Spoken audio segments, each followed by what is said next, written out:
நாளும் நல்லவை சிந்தனை துளிகள். இன்றைய சிந்தனை அல் குர்ஆன் கூறும் விண்ணியல். பிஸ்மில்லாஹிர் ரஹ்மானிர் ரஹீம்.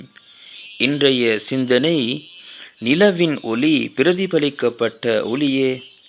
ஆம், நிலவு தன்னுடைய பால் ஒளியை தானே உமிழ்ந்து வெளிப்படுத்திக் கொள்கின்றது என்றே முந்தைய நாகரிகங்கள் கருதின.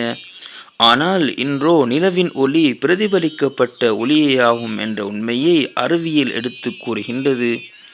ஆயினும் இந்த உண்மையை கூட 14 நூற்றாண்டுகளுக்கு முன்பே திருக்குர்ஆனில் பதிவு செய்யப்பட்டிருப்பதை பின்வரும் வசனத்தில் காணலாம்.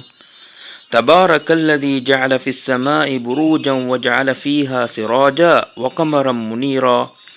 வானமண்டலத்தில் கோலங்கள் சுழன்று வரும் பாதைகளை உண்டாக்கி அவற்றிடையே ஒரு விளக்கை சூரியனையும் ஒளிவான சந்திரனையும் உண்டாக்கினானே, அவன் பாக்கியமுள்ளவன். சூரா அல் ஃபுர்கான் வசனம் 61. திருக்குர்ஆனில் சூரியனுக்கு பயன்படுத்தப்படும் அரபு சொல் ஷம்ஸ் என்பதாகும். இதனை சிராஜ் ஒளிவிளக்கு, வஹாஜ் பிரகாசிக்கும் விளக்கு, தியா ஒளிரும் மகிமை என்றும் திருக்குர்ஆனில் கூறப்பட்டுள்ளது. சூரியன் தனக்குள் எரிந்து கொண்டே இருப்பதால் அது கடுமையான உஷ்ணத்தையும் வெளிச்சத்தையும் உண்டு பண்ணிக்கொண்டே உள்ளது. எனவே திருக்குர்ஆன் சூரியனை குறித்து பயன்படுத்தும் 3 வர்ண சொற்களும் மிக பொருத்தமாகவே அமைந்துள்ளன. சந்திரனை குறிக்கும் அரபு சொல் கமர் என்பதாகும். இந்த சந்திரனை திருக்குர்ஆன் முனீர் என்று வர்ணிக்கிறது.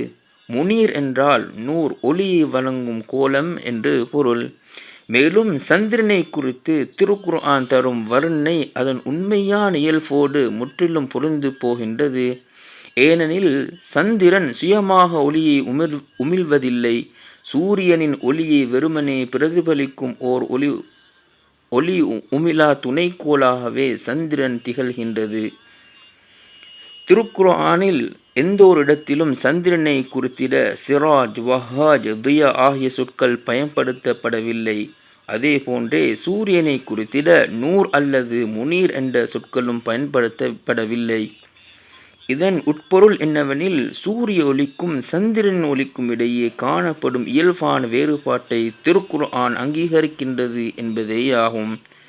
சூரியனிலிருந்தும் சந்திரனிலிருந்தும் பெறப்படும் ஒளியின் இயல்பை பற்றி பின்வரும் திருக்குர்ஆன் நமக்கு எடுத்து காட்டுகின்றது.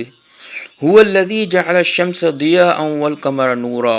அவன்தான் சூரியனை சுடர்விடும் பிரகாசமாகவும் சந்திரனை ஒளிவுள்ளதாகவும் ஆக்கினான். சூரா யூனுஸ் வசனம் 5. அலம் தரவ் கைஃப ஹலகல்லாஹு சபஅ ஸமாவாத்தின் திபாகா வஜஅலல் கமர ஃபீஹின்ன நூரா வஜஅலஷ் ஷம்ஸ சிராஜா. 7 வானங்களையும் அல்லாஹ் அடுக்கடுக்காய் எப்படி படைத்திருக்கிறான் என்பதை நீங்கள் பார்க்கவில்லையா? இன்னும் அவற்றில் சந்திரனை பிரகாசமாகவும் சூரியனை ஒளிவிளக்காகவும் அவனே ஆக்கியிருக்கிறான். சூரா நூஹ் வசனங்கள் 15, 16. ஆகவே விஞ்ஞானம் இதை பற்றி கூறும் முன்பே திருக்குர்ஆனில் நிலவின் ஒளி பிரதிபலிக்கப்பட்ட ஒளியே என்று நிரூபித்து காட்டுகிறது திருக்குர்ஆன். நன்றி. ஜஸாக்குமுல்லாஹு கைரா. தொகுப்பு அப்துர் ரஹ்மான் ரிஃப்தி அல் ஹாஷிமி திஹாரிய.